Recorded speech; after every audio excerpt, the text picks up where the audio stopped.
দ্বিতীয় কাজটা করে, একটু বাপ মাকে মেনে চলো। যেদিন মা চুমা খায়, আদর করে, বারবার খাওয়ার রেডি করে আমাকে বলে, আমি বলি খাবো না, সেদিন মাকে সম্মান করার নাম সম্মান নয়। যেদিন দেখা যাচ্ছে যে মাটির উপরে মারছে, আর খারাপ কেউ নেই।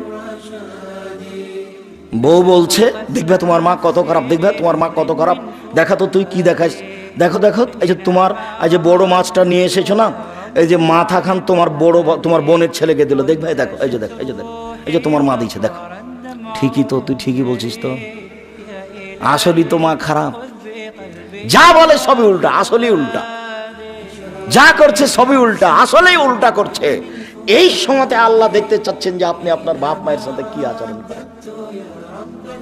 যেদিন বাপ মায়ের সাথে ভালো আচরণ করা খুবই কঠিন, যেদিন মনে হচ্ছে বাপ মায়ের চেয়ে খারাপ মানুষ আর দুনিয়াতে কেউ নেই, দুনিয়াতে সবার সাথে চলতে পারবো, বাপ মায়ের সাথে চলতে পারবো না, সেদিন বাপ মাকে শ্রদ্ধা করতে হবে, তার নাম শ্রদ্ধা।